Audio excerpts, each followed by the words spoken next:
उपस्थित आदरणीय श्रोतागण, श्री श्री राधा रानी के चरणों में कोटिश बार प्रणाम। भगवान श्री कृष्ण को सादर प्रार्थना। आप सभी के हृदय में विराजमान राधे कृष्ण को प्रणाम। हमारे ओर से, हमारे गृह परिवार की ओर से आप सभी को इस ऑनलाइन कथा में हार्दिक हार्दिक स्वागत। साधु संत को बंदगी, ब्राह्मण को प्रणाम। हमारे मंडी आदर्श सत्संग रामायण मंडली की ओर से आप सभी को जय श्री राम, जय जय श्री राधे स्वीकार हो। प्रिय श्रोतागण, श्री कृष्ण अष्टमी के छठे दिवस यानी कि शनिवार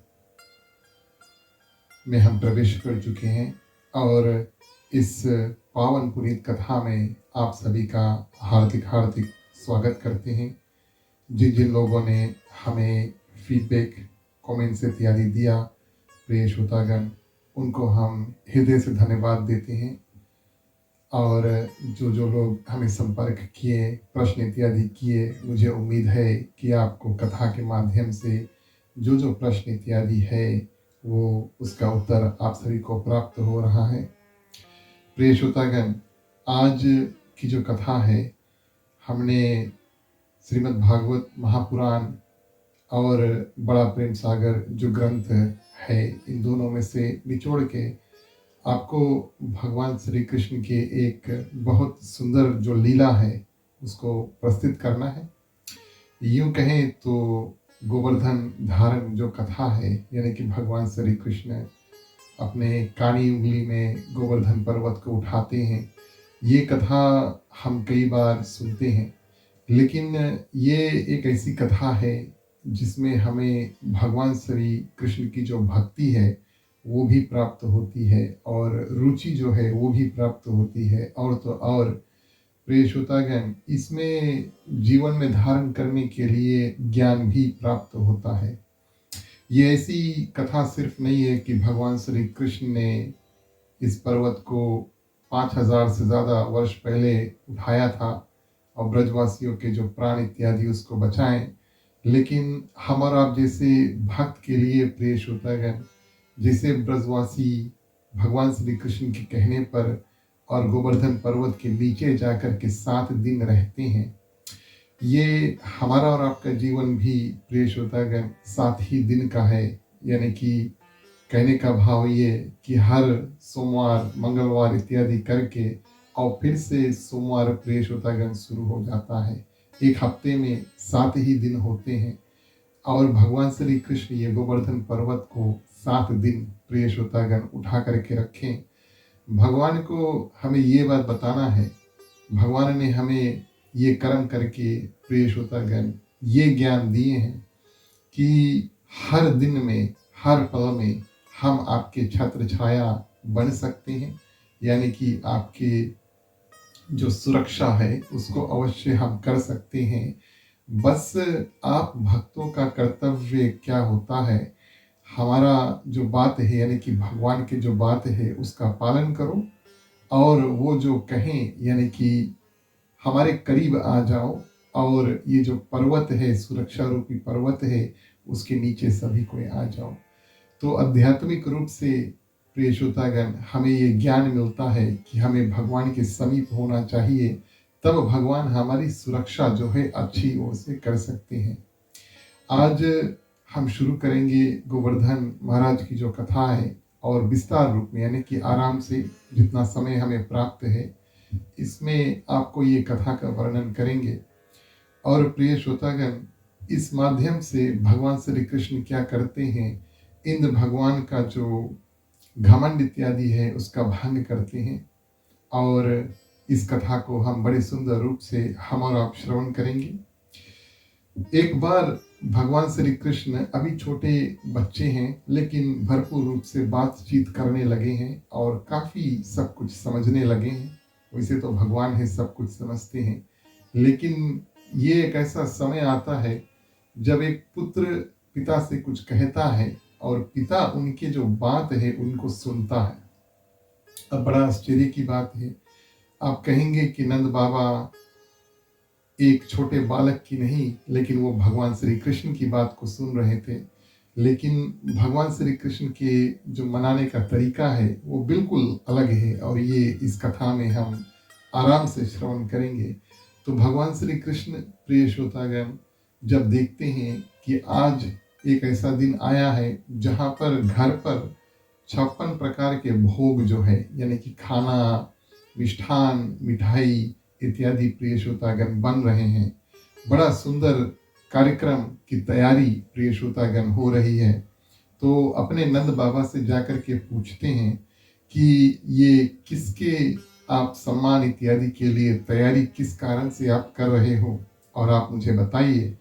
तो नंद बाबा थोड़ी देर चुप रहते हैं, फिर बोले, बेटा, ये उत्सव जो है हम इंद्र भगवान के लिए करते हैं, क्योंकि वर्षा, इंद्र भगवान वर्षा के राजा है, यानी कि पानी इत्यादि जो बरसता है उसके जो देवता है वो स्वयं इंद्र भगवान है। और जब बारिश होती है, नंद बाबा बताते हैं, जब बारिश होती है तो हमारे फसलों को पानी इत्यादि मिलता है, जिससे, प्रिय श्रोतागण, हम सब ब्रजवासी फलते हैं और फूलते हैं। माने, प्रिय श्रोतागण, घास को पानी मिलता है, पेड़ को पानी मिलता है, गाय जो है घास खाती है, पेड़ इत्यादि फल प्रदान करते हैं, जल इत्यादि, प्रिय श्रोतागण, और हम पीते हैं। और इंद्र भगवान हमारे सुख दुख के दाता हैं, इसलिए हम आज ये जो यज्ञ है इंद्र भगवान के प्रति कर रहे हैं। भगवान ने सोचा एक और, तो वैसे यहाँ पर, प्रिय श्रोतागण, इस गांव में स्वयं भगवान बैठा है, भगवान श्री कृष्ण है। और प्रिय श्रोतागण, ये इस भगवान को छोड़ करके और इंद्र भगवान की पूजन को कर रहे हैं। और प्रिय श्रोतागण, भगवान श्री कृष्ण मन ही मन ये बात सोच रहे, लेकिन नंद बाबा को ये बात समझाते हैं कि इंद्र भगवान हमारे सुख दुख के दाता नहीं है, सुख दुख के जो दाता है ये हमारे कर्म है। बच्चे छोटे हैं भगवान श्री कृष्ण, लेकिन उनके मुख से, प्रिय श्रोतागण, जो बात निकलती है, जिस कारण से नंद बाबा उनके बात सुनते हैं, बिल्कुल सत्य बात करते हैं। सुख और दुख, प्रिय श्रोतागण, के दाता जो है हमारे जीवन में, अगर सुख आए और दुख आए, इसके दाता, प्रिय श्रोतागण, हमारे ही कर्म है, यानी कि जो काम हम करते हैं उस माध्यम से या तो हमें जीवन में सुख या तो फिर जीवन में दुख प्राप्त होता है। भगवान श्री कृष्ण आगे कहते हैं कि इंद्र भगवान का जो यज्ञ है आप बंद कर दो, और भगवान कहते हैं जो व्यक्ति जैसा कर्म करता है उसका फल, प्रिय श्रोतागण, उसको अपने आप प्राप्त होता है। इसमें इंद्र भगवान कुछ नहीं कर सकते, और इंद्र भगवान से लेना देना कुछ है नहीं, क्योंकि इंद्र भगवान को अभिमान हो गया था, घमंड हो गया था। और भगवान को, प्रिय श्रोतागण, अभिमान अपने भक्तों में और देवताओं में पसंद नहीं है। भगवान चाहते हैं कि आज इस इंद्र भगवान का जो घमंड इत्यादि है, अभिमान इत्यादि है, उसको हम खत्म कर दें। तो नंद बाबा पूछते हैं कि हम फिर किसकी पूजा करें, और हमने अब पूजा का सामग्री इत्यादि तैयार कर लिया है, ब्राह्मणों को निमंत्रण दे दिया है, खाना इत्यादि 56 प्रकार के भोग जो है सब कुछ बन चुके हैं। और ये कैसे, प्रिय श्रोतागण, हम प्रयोग करेंगे, इसका इस्तेमाल कैसे करेंगे। तो भगवान श्री कृष्ण कहते हैं कि हमारे जो देवता हैं, हमारे लिए प्रमुख देवता जो है वो वन के देवता, यानी कि वृंदावन के देवता, वो गोवर्धन पर्वत है। गोवर्धन पर्वत, प्रिय श्रोतागण, गोकुल में एक पहाड़ है। और प्रिय श्रोतागण, कहते हैं कि एक गोवर्धन पर्वत और दूसरा गौ माता, जिसने हमारे और गौओं का आजीविका चला रखा है। पर्वत माध्यम से, प्रिय श्रोतागण, पर्वत ये पृथ्वी का प्रतीक है, क्योंकि मिट्टी से बना हुआ, पत्थर से बना हुआ जो पर्वत है। तो भगवान श्री कृष्ण कहते हैं कि गौ माता जो है वो पृथ्वी स्वरूप है, और पृथ्वी स्वरूप, प्रिय श्रोतागण, ये गोवर्धन पर्वत है। और इसके माध्यम से हमें, प्रिय श्रोतागण, वर्षा इत्यादि प्राप्त होता है। अब पहाड़, प्रिय श्रोतागण, जहाँ पर होते हैं वहाँ पर कभी बारिश, कभी गर्मी, कभी सर्दी इत्यादि, जितने मौसम है सभी कुछ वहाँ पर आते हैं। तो कहते हैं कि ब्राह्मणों को बुलाओ, और हम और ब्राह्मण लोग सभी को मिल करके, प्रिय श्रोतागण, इस गोवर्धन पर्वत का जो पूजन है उसको संतुष्ट करें, और वापस वो हमें उल्टा संतुष्ट करेगा पानी इत्यादि दे करके। भगवान श्री कृष्ण, प्रिय श्रोतागण, कि बात सुन करके नंद बाबा कहते हैं, और अब नंद बाबा यहाँ पर भगवान श्री कृष्ण से कहते हैं कि हमारे कई जन्मों का जो प्रथा है वो चला आया है। मान लो कुल पूजा इत्यादि जैसे हम करते हैं, तो ऐसे शुरू से करते आए हैं और ऐसे ही आगे करना है। तो नंद बाबा कहते हैं कि अभी तक प्रिय श्रोतागण हम ऐसे ही करते आए हैं, और ये प्रथा जो है, ये नियम जो है, आप बदलने के लिए कह रहे हैं। तो प्रिय श्रोतागण भगवान श्री कृष्ण कहते हैं कि जो नियम सही नहीं है उसको अवश्य बदल देना चाहिए। अगर आपके सामने धर्म माध्यम से कुछ नया, प्रिय श्रोतागण, रास्ता इत्यादि मिले जो सही है और सही व्यक्ति ने सही रूप से ज्ञान दिया है जो सही है, इसका पालन करना भगवान श्री कृष्ण कहते हैं अनिवार्य है। अब भगवान श्री कृष्ण से नंद बाबा प्रश्न करते हैं कि शर्त रखते हैं, कंडीशंस रखते हैं नंद बाबा कि दो कंडीशन हम आपके सामने रखते हैं। अगर आप हमारी मदद इसमें करेंगे तो हम अपना जो कुल पूजा इत्यादि उसको अब त्याग करके, और आप जो कह रहे हैं गोवर्धन पर्वत, उसका पूजा करना। सर्वप्रथम प्रिय श्रोतागण नंद बाबा कहते हैं कि हमें यह पूजा करना आता नहीं। हमने बहुत दिनों से और इंद्र भगवान का पूजन किया, तो वो पूजन कैसे करना है ये हमें अच्छी तरह से आता है। लेकिन आप कह रहे हैं कि गोवर्धन पर्वत का पूजन करो, तो ये पूजा का विधि हमें नहीं पता। भगवान श्री कृष्ण कहते हैं कोई बात नहीं, इसका ज्ञान जो है वो हम दे देंगे। देखिए कन्हैया की बात प्रिय श्रोतागण, और बच्चे रूप में जब अपने पिता से कहते हैं कि ये ज्ञान हम आपको प्रदान करेंगे, तो नंद बाबा उसकी बात को सुन लेते हैं। बोले चलो ठीक है। और आपका जो दूसरा कंडीशन था वो क्या? और नंद बाबा यहाँ पर कहते हैं कि हम कई दिनों का जो प्रथा है, जो रीति है, रिवाज है, उसको तोड़ने जा रहे हैं। इस माध्यम से अगर इंद्र भगवान हमारे ऊपर और हमारे गांव के ऊपर क्रोधित हुए, तो उनसे आपको हमें बचाना होगा, यानी कि बचाने में सहायता करना होगा। ये भगवान श्री कृष्ण के आगे रखते हैं।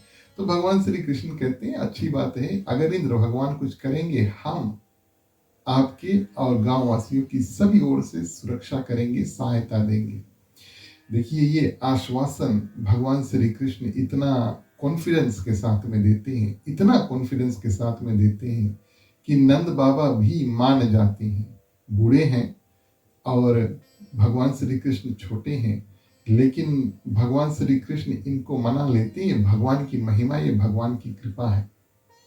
और इस रूप से प्रिय श्रोतागण भगवान श्री कृष्ण ने क्या किया, इंद्र भगवान का पूजन बंद कर दिया और गोवर्धन पर्वत का जो पूजा है उसको जारी किया, और सभी ने गोवर्धन पर्वत को भोग लगाया है। गोवर्धन पर्वत में प्रिय श्रोतागण जितने भी फल, फूल, 56 प्रकार के भोग यानी कि खाना, मिष्टान इत्यादि बड़ा आनंद से प्रिय श्रोतागण सभी कोई ने उसको दिया।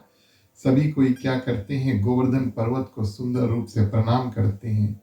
गांव से थोड़ा दूर था गोवर्धन पर्वत। सभी कोई अपने अपने वस्तु जो है लेकर और पर्वत के नीचे जाकर के सुंदर रूप से प्रिय श्रोतागण पूजा करते हैं। और अब भगवान श्री कृष्ण कहते हैं कि इंद्र भगवान की पूजा आप काफी दिन से करते आए हैं, इंद्र भगवान ने कभी आपको दर्शन दिया?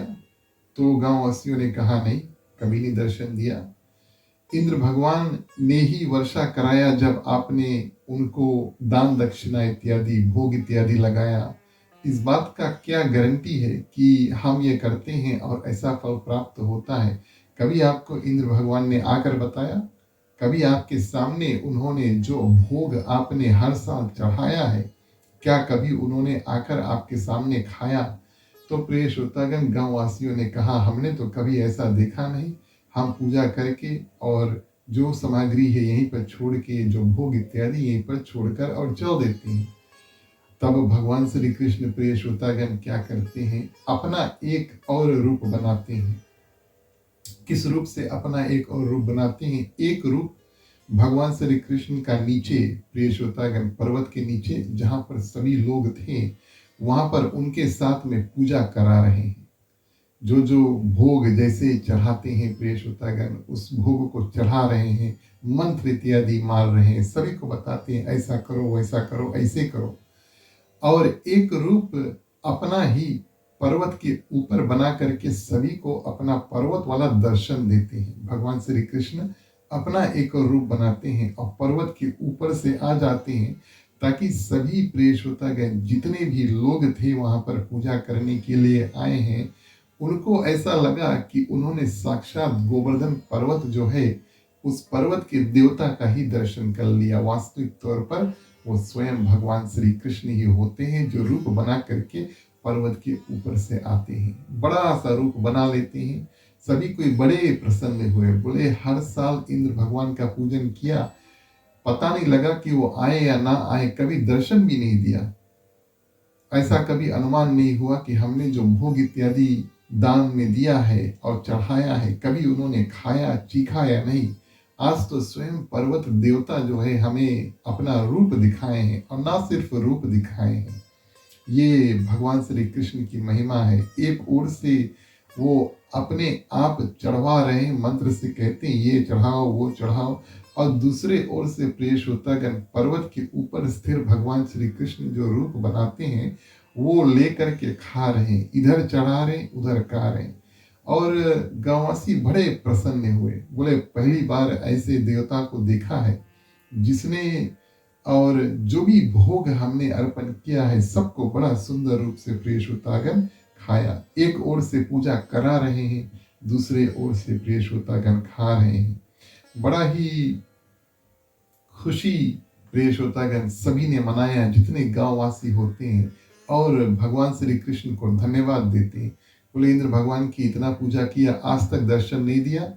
अपितु यानी कि वास्तविक तौर पर कभी कभी ऐसा हुआ, हमने भरपूर रूप से उनका पूजन किया, लेकिन उस साल वर्षा ही नहीं हुआ, झूरा का झूरा ही पड़ा रहा। आज हमने गोवर्धन पर्वत का जो पूजन किया है, आपने करवाया है, उसमें हमें गोवर्धन पर्वत के देवता का दर्शन भी हुआ, और तो और उन्होंने अच्छी तरह से जो भोग इत्यादि है उसको खाया। बड़े प्रसन्न हुए सभी कोई। वहां पर जितने लोग थे, भगवान श्री कृष्ण एक तो चढ़ा रहे, दूसरा खा रहे, और जो जो लोग चढ़ाते हैं वो भी बिल्कुल प्रसन्न है, और देवता का दर्शन करके सभी कोई वहां पर तो प्रसन्न है। इंद्र भगवान लेकिन इंद्रासन से यानी कि स्वर्ग से जब नीचे देखते हैं कि आज ये दिन था जिस दिन सभी लोग हमारे पूजा पाठ इत्यादि करते हैं और हमारे नाम से भोग इत्यादि निकालते हैं, आज हमारे नाम से नहीं लेकिन कोई पर्वत के नाम से वहां पर और भोग इत्यादि निकला, तो उनको पता चला कि कृष्ण भगवान मेरा पूजा बंद करवा दिया, और बड़े ही क्रोधित होते हैं, गुस्सा में पड़ जाते हैं।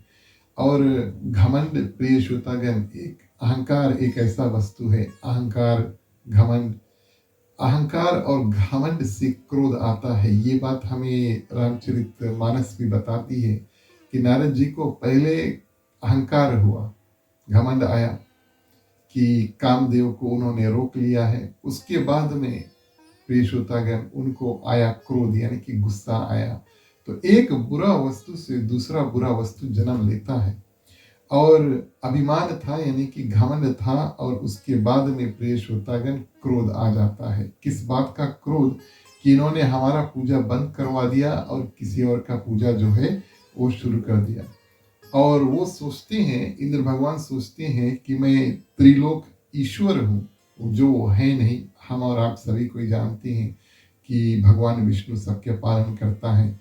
और क्रोध में प्रिय श्रोतागण अब वर्षा के देवता है यानी कि मेघ वर्षा इत्यादि के देवता है, और उनसे निवेदन करते हैं कि जो झरना इत्यादि खोल दो, जितना हो सके पानी इत्यादि बरसाओ, इनको हम दिखाएं। तो पहले पहल जब पानी का बूंद, अब पूजा खत्म हुआ, हमारा और आपका भी ऐसा मानना है कि जब कभी हम घर पर पूजा करें तो उस दिन अगर थोड़ा बारिश हो जाए तो ये हम समझ लेते हैं कि देवताओं ने भी हमें आशीर्वाद प्राप्त कर दिया। क्यों? क्योंकि एक तो वर्षा जो है इंद्र भगवान कराते हैं और दूसरा वर्षा प्रिय श्रोतागण ऊपर यानी कि स्वर्ग यानी कि देवलोक से गिरता है। तो यहाँ पर पूजा पाठ इत्यादि गोवर्धन पर्वत का समाप्त हुआ और मेघ यानी कि वर्षा होने लगा। शुरू शुरू में सभी कोई बड़े प्रसन्न हुए, बोले अभी भी पूजा किया और देवता भी दर्शन दिए गोवर्धन पर्वत, उन्होंने जो भोग है उसको खाया भी और तो और वर्षा भी होने लगा। ये बड़ा ही सुंदर और उचित बात है। और इस रूप में प्रिय श्रोतागण वर्षा होने लगा और थोड़ी देर में बहुत गंभीर वर्षा जो है वो होने लगा। चारों ओर बिजली चमक जाती है, बादल जो है वो आपस में टकराने लगते हैं और तेज आंधी के साथ साथ बड़े बड़े ओले प्रिय श्रोतागण यानी कि जो बर्फ है वो भी गिर रहे हैं और खंबे के समान मोटी मोटी बूंद जो है, मोटा मोटा बूंद प्रिय श्रोतागण ऊपर से गिर रहे हैं। अब ग्वाल बाल गोप पशु पक्षी और बच्चे सभी कोई प्रिय श्रोतागण अब ठंडी महसूस करने लगते हैं और कांपने लगते हैं। सभी भगवान श्री कृष्ण के पास आए। अब नंद बाबा आकर भगवान श्री कृष्ण से कहते हैं कि अगर कुछ दुख तकलीफ संकट गांव वासियों पर आया तो ये आपका उत्तरदायित्व था, आपने वादा किया था। छोटे बच्चे से कहते हैं नंद बाबा कि आपका उत्तरदायित्व था, आपका रिस्पॉन्सिबिलिटी था इनका सुरक्षा इत्यादि करना। और भगवान श्री कृष्ण भी मन में यही बात सोचते हैं कि जो जहां पर हम रहते हैं गोकुल में, जो जो लोग के सामने हम खेलते हैं, जितने लोग गांव में होते हैं उनकी सुरक्षा करना मेरी जिम्मेदारी है। ये भगवान अपने ऊपर निर्भर करते हैं।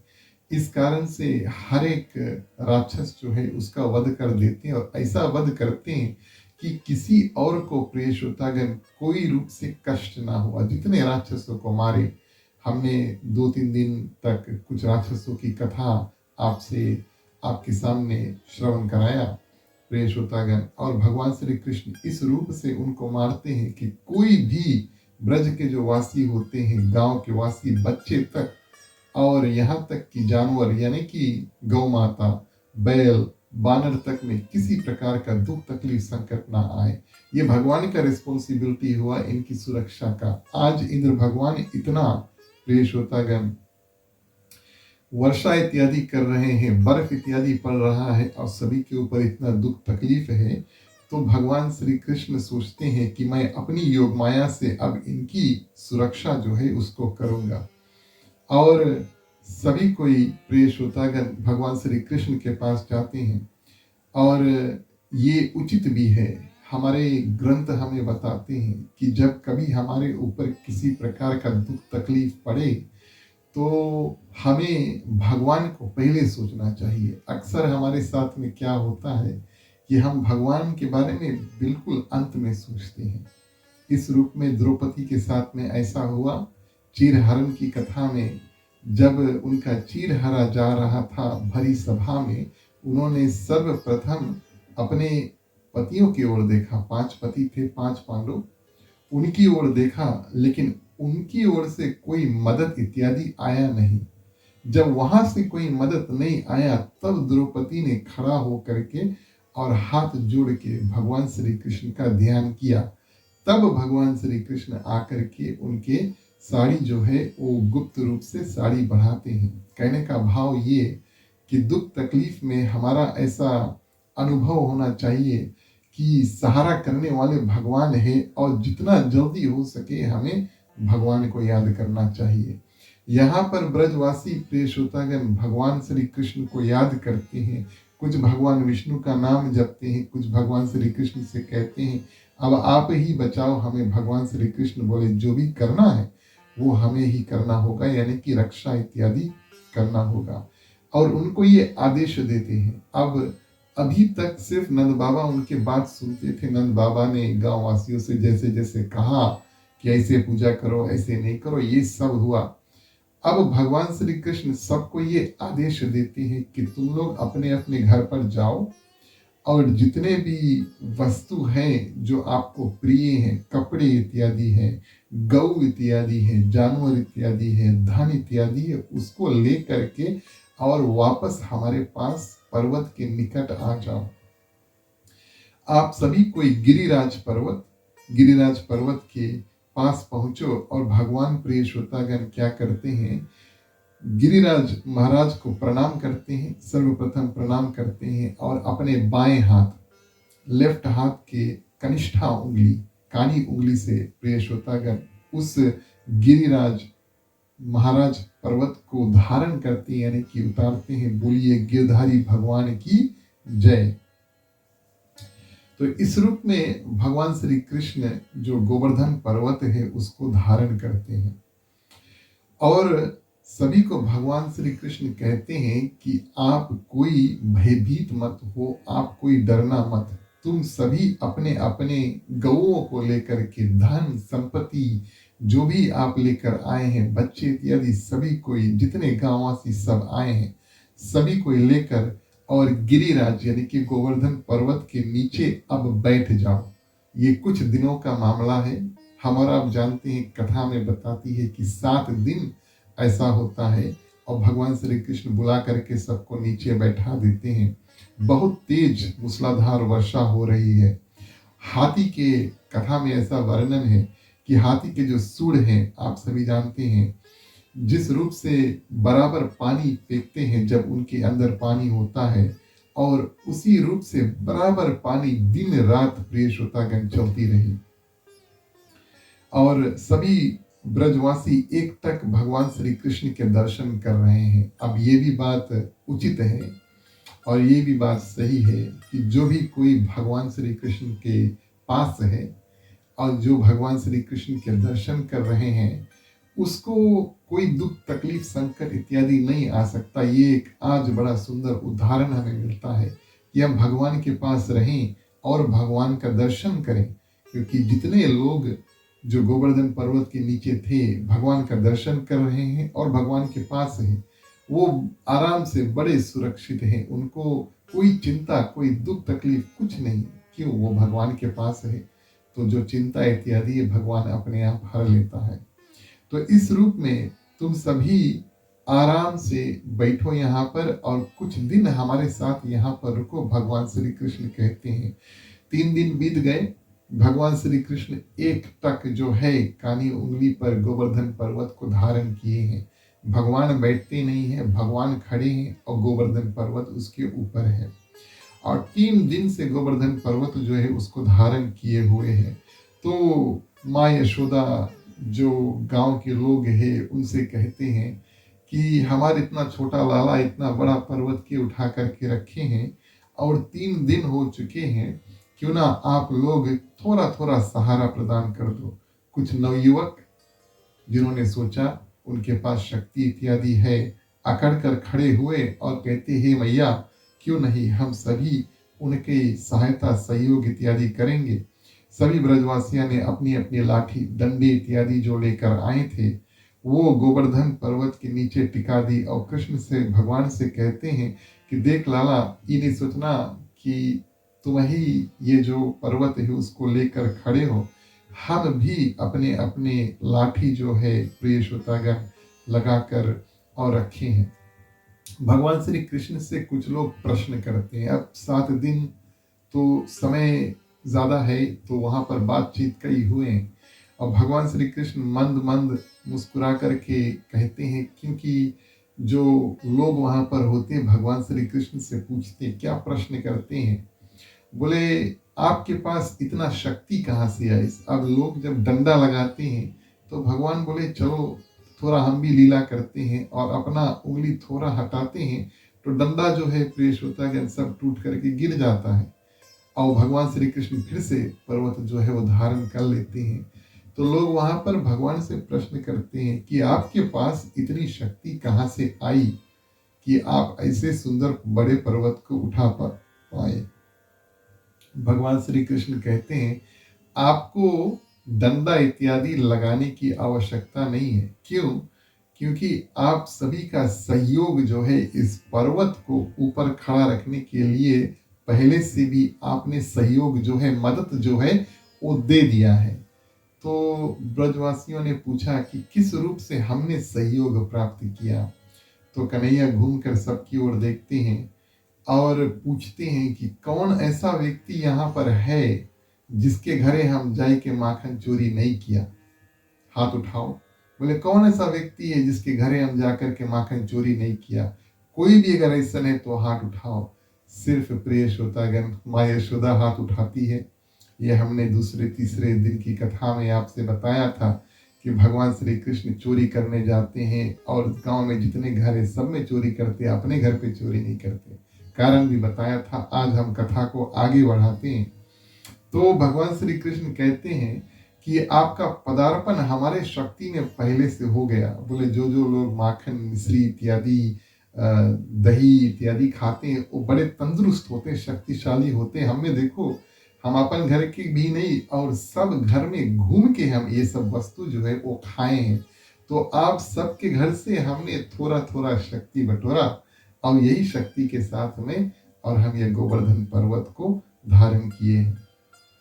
तो यहाँ पर संत बताते हैं कि उठाने से पहले भगवान श्री कृष्ण ने राधा रानी को याद किया। और ये भी उचित है प्रिय श्रोतागण, क्योंकि राधा रानी जो है वो भगवान श्री कृष्ण के शक्ति रूप है। जब भगवान आते हैं तो भगवान के अंग से थोड़ा सा शक्ति निकलता है। और प्रिय श्रोतागण, ये राधा रानी का जो रूप है, भगवान पुरुष रूप में आते हैं, राधा रानी स्त्री रूप में आते हैं, माँ लक्ष्मी अलग रूप से प्रिय श्रोतागण आती है।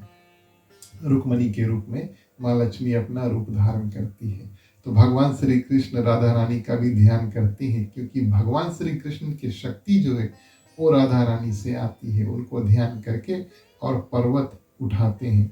7 दिन तक ऐसे ही वर्षा इत्यादि चलते रहा, हवा इत्यादि चलते रहा, लेकिन जितने लोग वहां पर भगवान के करीब हैं, भगवान के समीप हैं, सभी कोई बड़े ही आनंदित है, बड़े ही सुरक्षित है।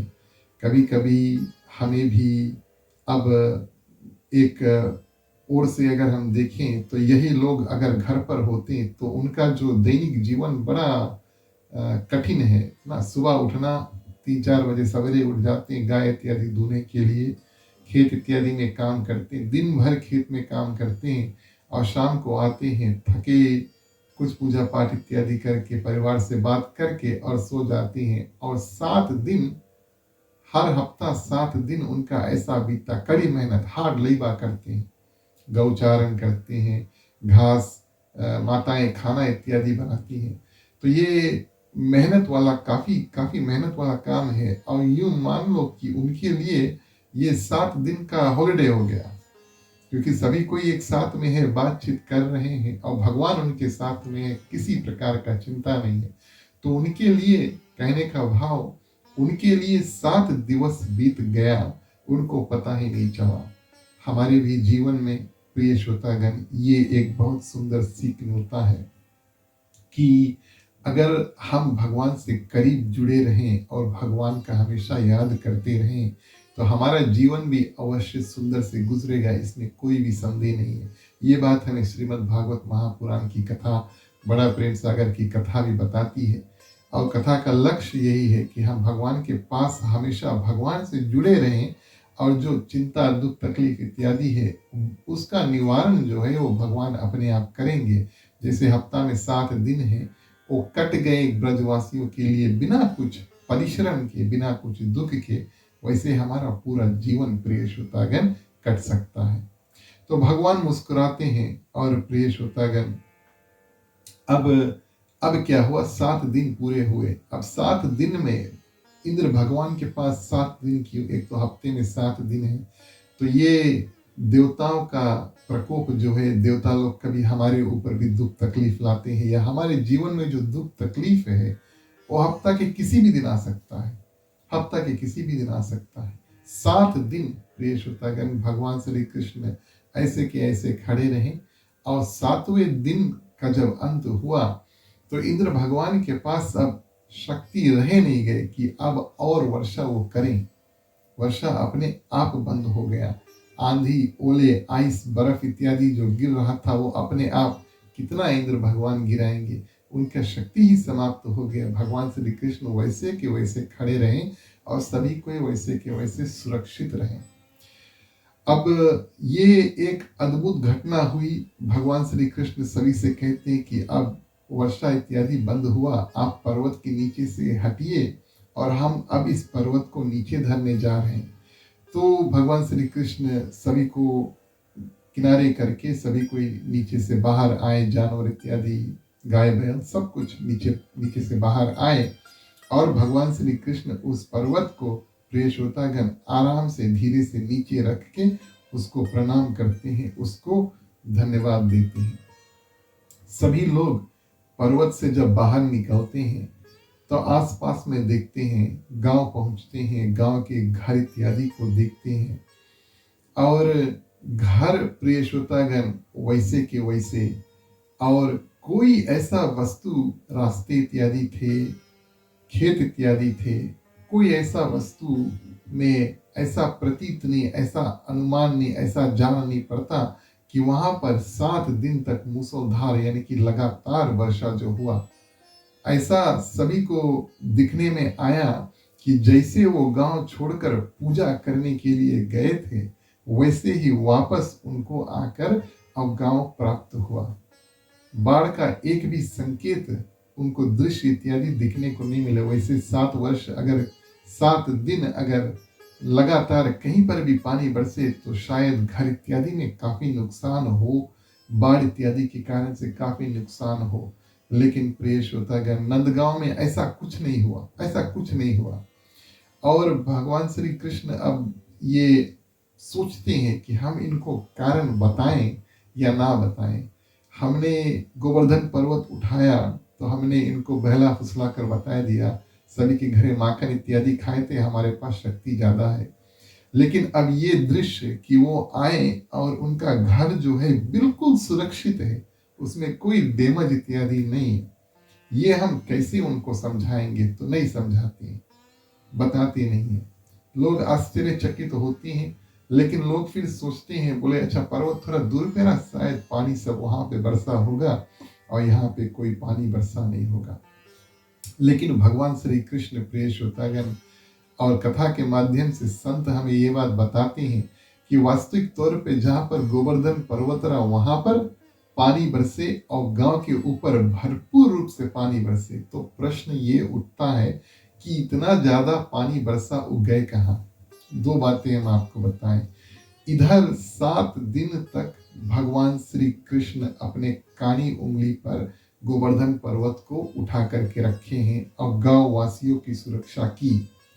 उधर प्रिय श्रोतागण गांव के ऊपर स्वयं शेषनाग आकर के, अब जैसे वैकुंठ में भगवान विष्णु जहाँ पर रहते हैं तो उसके ऊपर शेषनाग सुरक्षा के रूप में स्थिर है, नाग जो है सुरक्षा के रूप में स्थिर है। उसी ओर से शेषनाग पृथ्वी पर आते हैं, बड़ा सा रूप बनाते हैं और प्रिय श्रोतागण गांव के ऊपर अपने फन जो है, नाग के फन जो है, कई फन है, उसको फैला देते हैं। जितना पानी बरसे इधर जाए उधर जाए, इधर जाए इधर जाए, लेकिन प्रिय श्रोतागण गांव के ऊपर और नहीं पड़े। ये बड़ी सुंदर घटना हुई, किसी को इसके बारे में पता नहीं चला। और ये तो एक बात हुई, अद्भुत बात हुई कि शेषनाग ने आकर गांव के ऊपर अपने फन कर दिए ताकि पानी जो है वो गांव के अंदर ना जाए। लेकिन फिर भी पानी जहाँ जा रहा था उस पानी का क्या हुआ? क्योंकि गांववासी अपने गांव जाते हैं, खेत इत्यादि में देखते हैं ब्रजवासी, और पानी का के नाम निशान नहीं। तो प्रिय श्रोतागण भगवान श्री कृष्ण की कृपा इस रूप से हुई, संतों ने ऐसा बताया कि भगवान श्री कृष्ण के जो सुदर्शन चक्र हैं, शेषनाग के साथ में भगवान श्री कृष्ण के सुदर्शन चक्र और गोकुल पहुंचते हैं। अब सुदर्शन चक्र एक हथियार है, एक वेपन है, और ये बात भी सही है क्योंकि हमने 2-3 दिन से ये रट लगा कर रखा है कि गोकुल में भगवान श्री कृष्ण ने और अपने कोई भी हथियार को इस्तेमाल नहीं किया, तो यहाँ पर भी भगवान इस्तेमाल नहीं करते। सुदर्शन चक्र सिर्फ क्या करते हैं, किसी को मारते नहीं है, वैसे तो काम चक्र का मारने का है, लेकिन सुदर्शन चक्र आ करके जितना जो पानी है उसको सोख लेते हैं। कथा संत हमें ये बात बताते हैं कि एक रूप से और शेषनाग आकर के और घरों को और फसल इत्यादि को, खेत इत्यादि की सुरक्षा करते हैं। और दूसरे ओर से 7 दिन तक सुदर्शन चक्र जो है जितना पानी है उसको सोख लेता है। और इस रूप में प्रिय श्रोतागण, एक तो पूजा भी हुआ गोवर्धन पर्वत का, और उसके बाद में ये जो सुदर्शन चक्र और हमारे जो शेषनाग है आकर के गांव की सुरक्षा करते हैं, भगवान श्री कृष्ण इतना सुंदर रूप से और जो सभी का देखभाल इत्यादि करते हैं। फिर भी गांव वालों ने प्रश्न किया, बोले अच्छा सब बात ठीक है, पानी इतना ज्यादा बरसे, शायद यहाँ गांव के ऊपर पानी बरसा नहीं। चलो हम मान लेते हैं कि गांव के ऊपर पानी नहीं बरसा क्योंकि पर्वत और गांव में थोड़ा दूरी था, तो बोले शायद वहीं पर पानी बरसा। गांव के ऊपर पानी नहीं बरसा, हमारे घर इत्यादि सुरक्षित है, ये अच्छी बात है। लेकिन कन्हैया जितना पानी हुआ पे बरसा रहा गोवर्धन पर्वत के ऊपर, वो सब पानी कहाँ गए? वो सब भी हेरा गया। वो तो सुदर्शन चक्र सब पी लेते हैं, सोख लेते हैं। तो कन्हैया बोले अब ये जो लीला है ये तो कन्हैया की लीला है, और कन्हैया जानते हैं कि इनको कुछ ऐसा बताना पड़ेगा जो ये समझ कर मान जाए। नहीं तो अब एक प्रश्न हम अच्छी तरह से अगर उसका उत्तर नहीं दें तो दूसरा प्रश्न आएगा, फिर उसके बाद में तीसरा प्रश्न आएगा। एक झूठ बोला, उसके पीछे 2 3 4 पता नहीं कितना झूठ बोले पड़े। भगवान श्री कृष्ण तब तर्क लगाते हैं और कहते हैं कि आप लोगों ने 7 दिन पहले सब कोई अपने अपने घर से बहुत ज्यादा मिष्ठान, खाना इत्यादि बना करके, यानी कि मिठाई, खाना, भोग, प्रसाद बना करके, फल इत्यादि लेकर आ करके गोवर्धन पर्वत को दिए। हाँ बोले दिए, ठीक है। आपने देखा कि गोवर्धन पर्वत जितना आप लोगों ने उनको दिया, सब गोवर्धन पर्वत लेके खाइस। बोले हाँ खाइस, हम लोग के आंख के सामने खाइस। कन्हैया बोले खाइस रहा? हाँ बोले हम लोग के आंख के सामने खाइस रहा। कन्हैया आखिरी प्रश्न करते हैं, बोले आप में से किसी लोगों ने उसको पानी दिया पीने को कि नहीं पानी दिया पीने को? प्रिय श्रोतागण, तो लोग सोचते हैं हाँ भोग तो दे दिया, लेकिन खाना जब हमने उनको प्रदान किया तब हमने कोई पानी नहीं प्रदान किया। कन्हैया बोले बस इससे आगे प्रश्न नहीं करना। बोले इतना ज्यादा भोग आपने दिया है उनको, और जो लोग खाना ज्यादा खाते हैं, अब ये कथा बताती है, वो उनको पानी ज्यादा पीना चाहिए ताकि खाना जो है वो जाकर के पचे। ऐसा हमारे शास्त्र भी बताते हैं और ये सही भी है। तो कन्हैया बोले इतना ज्यादा आप लोग उसके खाना खवाए गोवर्धन पर्वत के कि झरना जो पानी थे वो अपने आप सब पी ले। 7 दिन खाली पानी पीते रहा, इस कारण से आपको यहीं पर कोई भी पानी इत्यादि को पता नहीं चला। इस रूप में प्रिय श्रोतागण, भगवान श्री कृष्ण क्या करते हैं, गोवर्धन पर्वत को धारण करते हैं, अपने भक्तों को बचाते हैं। और जो जो प्रश्न लीला इत्यादि भगवान श्री कृष्ण करते हैं, उनके पीछे कारण और उनसे हमें ज्ञान इत्यादि अवश्य प्राप्त होता है। अब सब कुछ बैक टू नॉर्मल हो गया, सब कोई अपने अपने काम में व्यस्त हो गए। कुछ दिन बाद भगवान श्री कृष्ण अकेले थे। सुखदेव मुनि महाराज राजा परीक्षित से कहते हैं कि एक दिन एकांत में भगवान श्री कृष्ण यमुना जी के तट पर खड़े थे, और एकांत यानी कि उनको अकेले पा करके, भगवान को अकेले पाना काफी मुश्किल है, उनको अकेले पा करके प्रिय श्रोतागण इंद्र भगवान आते हैं और कामधेनु गाय जो है उनको साथ में लेकर आते हैं। अब जहां जहां पर ये हमारे शास्त्र ये कथा बताते हैं कि जहां जहां पर इंद्र भगवान जाते हैं और क्षमा मांगने के लिए, जहां जहां पर इंद्र भगवान जाते हैं क्षमा मांगने के लिए, वहां वहां पर वो अपने जो कामधेनु गाय है, गौ माता को साथ में लेकर जाते हैं। और भगवान श्री कृष्ण के पास तो उन्होंने आने से पहले सोचा कि हम अपने आप जाएंगे तो शायद भगवान हमें क्षमा ना करें, लेकिन भगवान का प्रीति और प्रेम जो है वो गौ माता में अधिक है। इस कारण से हमारे पास भी एक गाय है कामधेनु नाम का, उसको हम लेकर और अपने साथ में चलते हैं। उम्मीद है कि भगवान देख कर के पिघल जाएंगे और हमें क्षमा कर देंगे। कामधेनु गाय के साथ में और इंद्र भगवान प्रिय श्रोतागण आते हैं और कामधेनु गौ के दूध से और आकाश गंगा के जल से भगवान श्री कृष्ण का अभिषेक जो है और इंद्र भगवान करते हैं। इंद्र भगवान अभिषेक भी करते हैं और साथ साथ में प्रिय श्रोतागण स्तुति भी करते हैं और क्षमा इत्यादि भी कहते हैं, मांगते हैं। आप ही साक्षात परमेश्वर हो, ऐसा इंद्र भगवान कहते हैं, और आप ही शांति के घर हो। आपके चरणों में बैठकर जीव को शांति मिलता है। इसलिए हम संत और भगवान के और चरणों में जाकर के बैठते हैं, क्योंकि वहां पर हमें शांति मिलता है। एक उदाहरण आपको छोटा सा दें। अब हमारे घर में, सभी के घर में मंदिर है, पूजा स्थान इत्यादि है। हम वहां पर बैठ करके और पूजा इत्यादि करते हैं। अलग अलग कमरे हैं, कुछ कमरों में सोते हैं, कुछ कमरों में जो भी टीवी इत्यादि जो भी करते हैं वो करते हैं। लेकिन आप अनुभव यानी कि एक्सपीरियंस करके देखना, सबसे ज्यादा शांति आपको अपने पूजा स्थान पर मिलेगा। अनुभव करके देखना, एक्सपीरियंस करके देखना। सभी रूम में जाकर थोड़ी देर ही शांति से बैठना, और सबसे ज्यादा शांति आपको अपने पूजा स्थान पर मिलेगा। भले कमरा ना हो, जहां पर भी आपका पूजा स्थान है वो आपका सबसे शांति वाला स्थान होगा घर में। क्यों?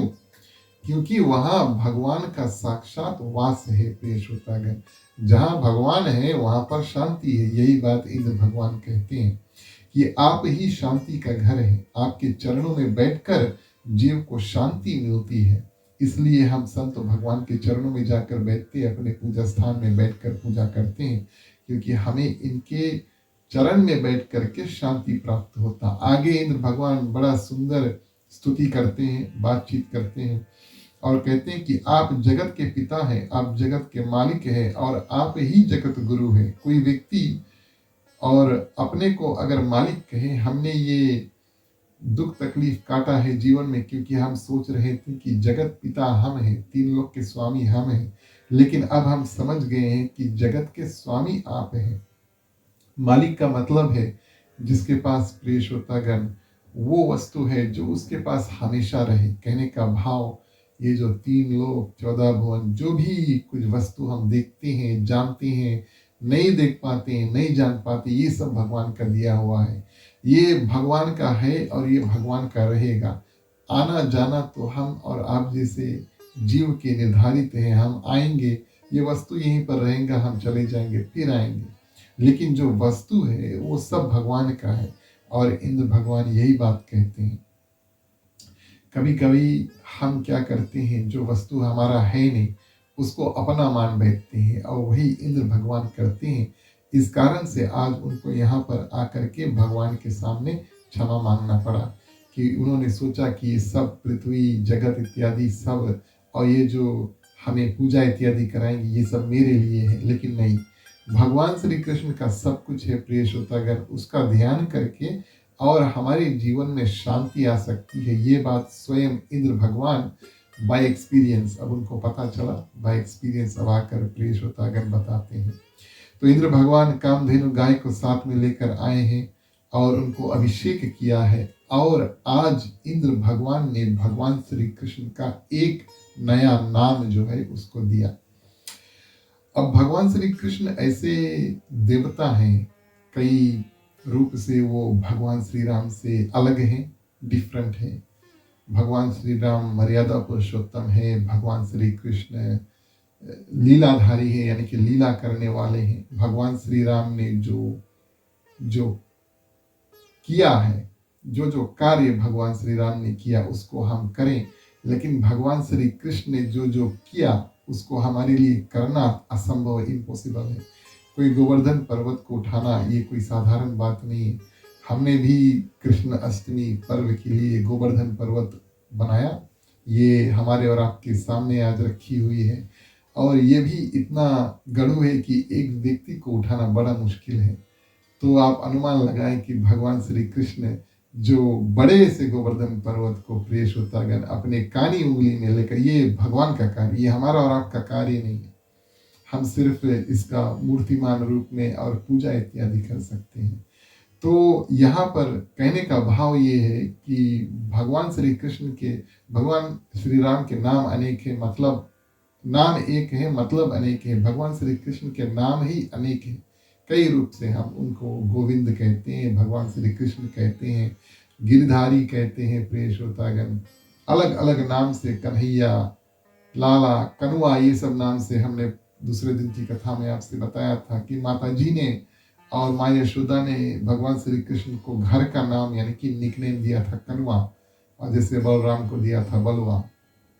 तो यहाँ पर इंद्र भगवान जब कामधेनु गाय से भगवान श्री कृष्ण का जो स्पर्श इत्यादि है, जो सुंदर रूप से उनको नहवाते हैं प्रिय श्रोतागण, और उस रूप में भगवान श्री इंद्र ने आज कृष्ण भगवान को नाम दिया है गोविंद। आज भगवान श्री कृष्ण को इंद्र भगवान ने गोविंद नाम दिया है। और गोविंद का अर्थ प्रिय श्रोतागण कि जिनके चरणों का आश्रय लेने से व्यक्ति को परम आनंद प्राप्त होता है, और जिसने गौओं की रक्षा की है, क्योंकि गोवर्धन पर्वत उठाया तो मनुष्य का रक्षा तो किया, लेकिन गौ, बैल इत्यादि जो जानवर भी थे सभी का सुरक्षा प्रिय श्रोतागण भगवान श्री कृष्ण ने किया। तो जिसने गौओं की रक्षा की है, पालन किया है, उनको चराया है, उनको पानी पियाया है, और तो और उन्होंने वेदों का रक्षा किया है, वही गोविंद हो सकते हैं। और आज भगवान इंद्र जो है भगवान श्री कृष्ण को एक नया नाम गोविंद जो है उसको देते हैं। और भगवान श्री कृष्ण सब बात सुन लेते हैं। अब भगवान श्री कृष्ण जगत पिता है। जगत पिता प्रिय श्रोतागण एक ऐसा व्यक्ति होना चाहिए, और घर का भी एक पिता ऐसा होना चाहिए जो कभी कभी बच्चों को डांटे, ऐसा होना चाहिए। क्योंकि पुत्र है, कभी कभी वो मिस्टेक इत्यादि करेंगे, कभी कभी भूल इत्यादि करेंगे। तो घर के जो पिता है, जो मुखिया है, उसका कर्तव्य है कि कभी कभी कम से कम डांटो। ऐसा कथा भी हमें बताती है। भगवान श्री कृष्ण जगत के पिता है, इंद्र भगवान को डांटते हैं, और तुमने जो गलती की है, लेकिन दोबारा ऐसी गलती अब तुम नहीं करना, और स्वर्ग में जाओ और अपना जो कार्य तुम्हें करना है उसको संभालो। और इस रूप में प्रिय श्रोतागण भगवान श्री कृष्ण जो है सुंदर गोवर्धन लीला जो है उसको करते हैं। गोवर्धन लीला प्रिय श्रोतागण, अब भगवान श्री कृष्ण ने और गिरिराज को उठाया। गिरि यानी कि पर्वत, गिरि यानी कि पर्वत, और उस पर्वत को भगवान श्री कृष्ण ने उठाया, गोवर्धन पर्वत को उठाया। और इस दिन से भगवान श्री कृष्ण का नाम पड़ा गिरिधारी, यानी कि पर्वत को जिन्होंने धारण किया उसको गिरधारी कहते हैं। अब पर्वत क्यों उठाया, इसके पीछे संत दो कथा बताते हैं। एक रामचरितमानस में आई है, त्रेता युग में भगवान श्री राम भारत से और बानरों के माध्यम से भारत से और लंका में जो सेतु है उसको बंधवा रहे थे, और सभी ओर से बानर जाकर के बड़े बड़े पत्थर, पहाड़ इत्यादि लेकर आकर के नल और नील को देते हैं, जो छू करके और उस जो पत्थर या पहाड़ है पानी पर धरते वो तैरने लगता है। ये नल और नील का श्राप था या शक्ति था, जो आप इसको समझें। और उस समय हनुमान जी, प्रिय श्रोतागण, ये कथा गोस्वामी तुलसीदास जी ने जो रामचरितमानस में है उसको और कहा है कि लेकर आकर के हिमालय से एक बड़ा पहाड़ को उखाड़ करके लेकर आ रहे थे इस सेतु का निर्माण करने के लिए। उनसे वादा किया, हम आपको लेकर तो जा रहे हैं, लेकिन आपको भगवान का दर्शन होगा, अपितु भगवान के जो चरण हैं वो आपको स्पर्श करेंगे अवश्य, यानी कि भगवान के जो तन है वो आपको स्पर्श करेंगे जब भगवान चल करके और सेतु के ऊपर से जाएंगे। लेकिन बीच रास्ते में उसको संदेशा मिला कि सेतु बन गया, पूरा बन गया, और अब जो पर्वत है छोड़ दो, चलो आगे हमें बनना है, भारत से लंका हमें जाना है। तो हनुमान जी उस पर्वत को वापस लेकर जाने लगे, बोले हम आपको वहीं छोड़ दें जहां से लेकर आए थे। तो गिरिराज कहते हैं कि आप हमें ये वादा करके लेकर आए थे कि भगवान के दर्शन होंगे, भगवान का स्पर्श होगा, भगवान हमें छुएंगे, आपने ये पूरा नहीं किया, हनुमान जी असमंजस में पड़ जाते हैं। मन ही मन भगवान से बात करते हैं। भगवान श्री राम कहते हैं जहां पर है आप वहीं पर उसके धर दो। जब हम द्वापर में फिर से रूप लेकर आएंगे, उसे कह देना कि द्वापर में आएंगे, थोड़ा ज्यादा समय है बीच में, लेकिन कोई बात नहीं, पल भर के लिए हम आपका स्पर्श नहीं करेंगे, लेकिन 7 दिन तक आपका स्पर्श करेंगे। और तो और हम आपको धारण करेंगे, आपको उठाएंगे और सभी को मिल करके आपका पूजा इत्यादि करेंगे। ये भगवान श्री राम जो मैसेज है, संदेशा है, हनुमान जी से कहते हैं। हनुमान जी इस पर्वत को यहीं पर धर देते हैं, इसी जगह पर धर देते हैं, और भगवान श्री कृष्ण प्रिय श्रोतागण उसको उठाते हैं। दूसरी कथा प्रिय श्रोतागण पुलस्त ऋषि की है। और पुलस्त ऋषि प्रिय श्रोतागण भ्रमण करते हुए द्रोणाचल पर्वत के पास पहुंचते हैं, और वहां पर गोवर्धन पर्वत भी था।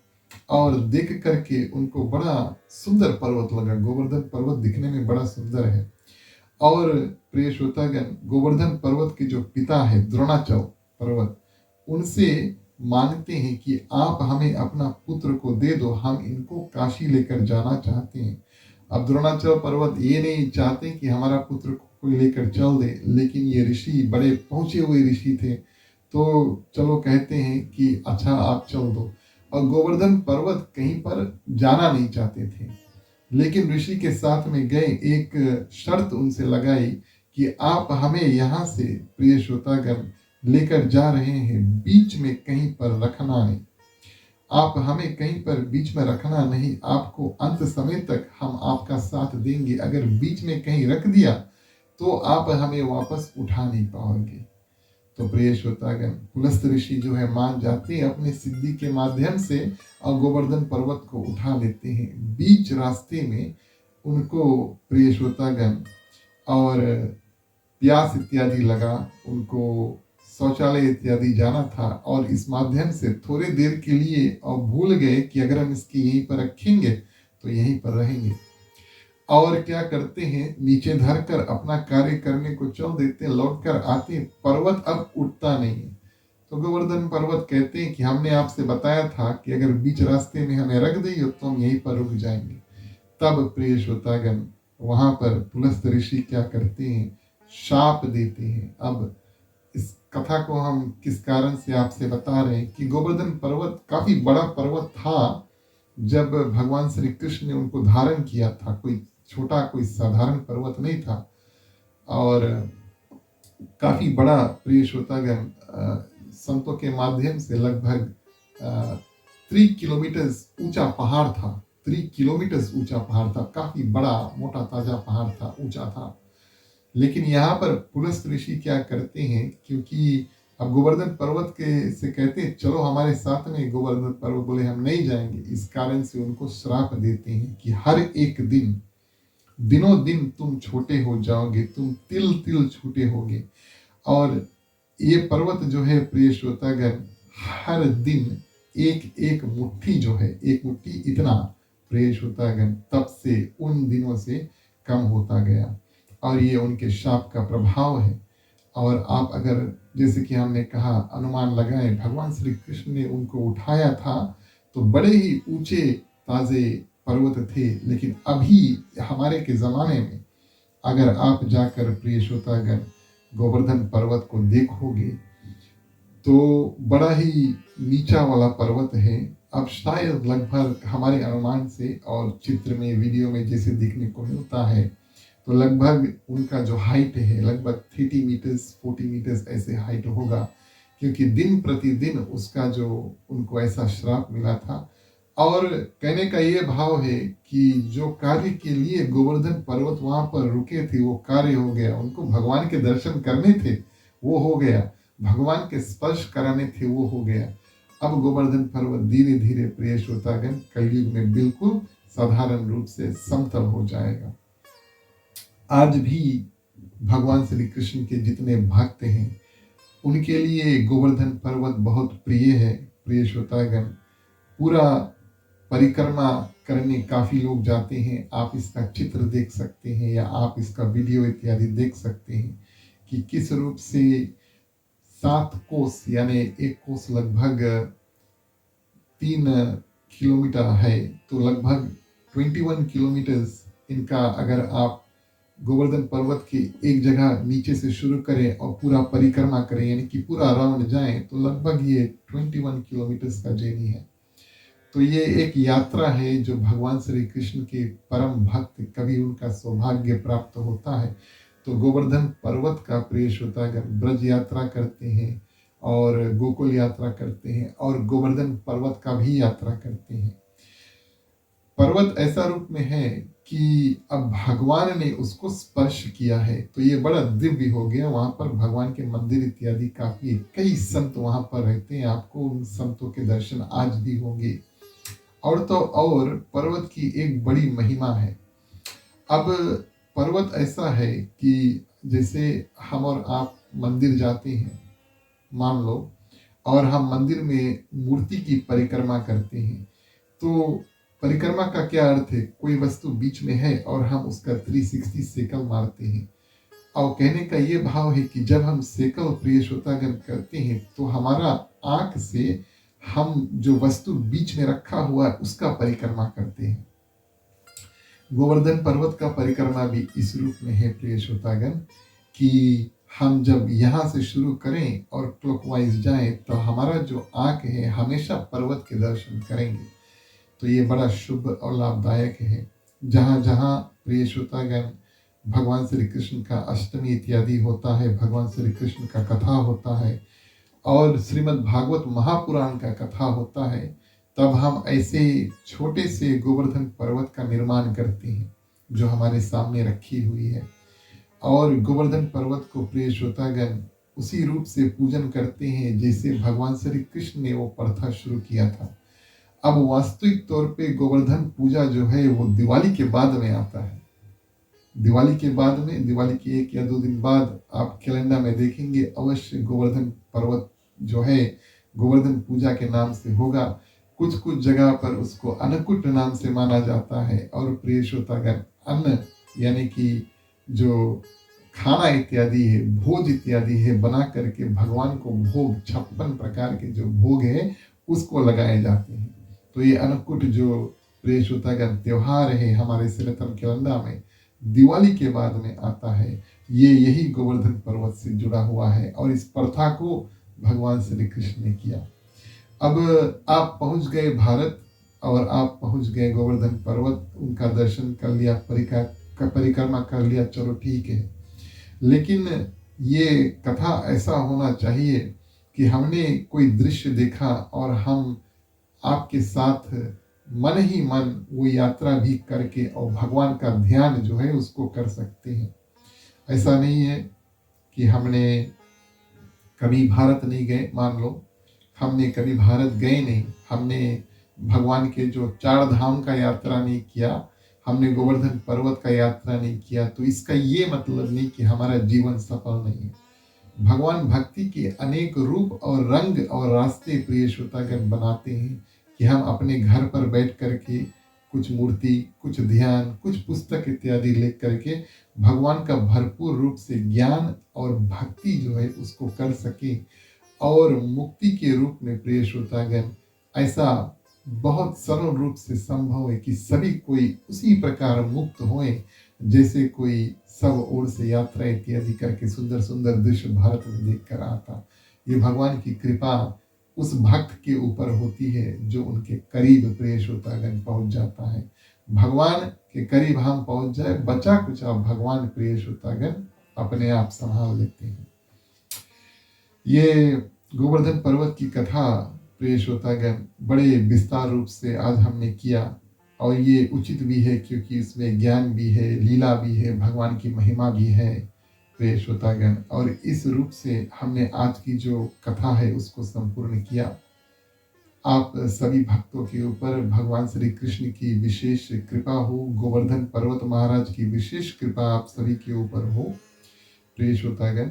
आप सभी को अपने अपने घर में यथा शक्ति अनुसार जैसे जैसे आपको समय मिले प्रिय श्रोतागण गोवर्धन पर्वत को या बनाएं या मन में ही उनका ध्यान करें और उनको भोग इत्यादि लगाएं, तो ये लाभ हमारे और आपके जीवन में अवश्य प्राप्त होगा। भगवान की कृपा हमारे ऊपर होगी। कल की कथा में प्रिय श्रोतागण, हम भगवान श्री कृष्ण के बड़े होने के कुछ कथा आपको श्रवण कराएंगे। अभी तक हम भगवान श्री कृष्ण को बिल्कुल बाल रूप में रखे हैं, लगभग 5 दिन, और ये उचित भी है क्योंकि भगवान श्री कृष्ण की जो लीला है बड़ा विस्तार है। लेकिन कल हम आपको कथा में भगवान को थोड़ा और बड़ा करेंगे और प्रिय श्रोतागण, बड़े होने के कुछ कथा आपसे वर्णन करेंगे और शुरू करेंगे वो कथा जो भगवान के जन्म कारण से जुड़ा है। किस कारण से भगवान पृथ्वी पर आते हैं, ये कथा कल श्रवण करेंगे। आप सभी को सुनने के लिए अनेकों बार हृदय से धन्यवाद, हमारे ओर से, हमारे परिवार की ओर से, हमारे मंडली आदर्श सत्संग रामायण मंडली की ओर से। अब अंतिम चरण में आप सभी से आग्रह करेंगे, प्रार्थना के माध्यम से आप सभी कोई हमारे साथ जुड़े। प्रार्थना करते हैं भगवान श्री कृष्ण से कि इस समय पृथ्वी पर बहुत दुख तकलीफ संकट है, महामारी इत्यादि है। भगवान आप सभी को शक्ति प्रदान कर दो ताकि जो कोई भी लोग दुख तकलीफ में है, हम आप वो सब थोड़ा शक्ति आप प्रदान कर दो, सभी कोई अपने अपने दुख से पार पा सके। प्रिय श्रोतागण, सभी कोई अपने अपने हाथों को खोल लें। चलिए प्रार्थना करते हैं। स्वस्ति प्रजभ्या परिपालयन्ता न्यायेन मार्गे मही महिषा गौब्राह्मणभ्यो शुभमस्तु नित्यं लोका समस्ता सुखिनो भवन्तु सर्वे भवन्तु सुखिना सर्वे सन्तु निरामया सर्वे भद्राणि पश्यन्तु मा कष्ट दुःख भागवते आपुत्र पौत्रनां सन्तु पौत्रिणां सन्तु पौत्रिणां निर्धनां साधनां सन्तु जीवन्तु शार्दं शतं मम जीवन्तु शार्दं शतं मम जीवन्तु शार्दं शतं मम। ओम शांति शांति शांति। धन्यवाद। हमारा और आपका मुलाकात पुनः कल शाम 7:30 बजे न्यूजीलैंड टाइम फिर से हमारे आदर्श सत्संग रामायण मंडली के यूट्यूब और फेसबुक चैनल पर होगा। तब तक आप सभी को शुभ रात्रि।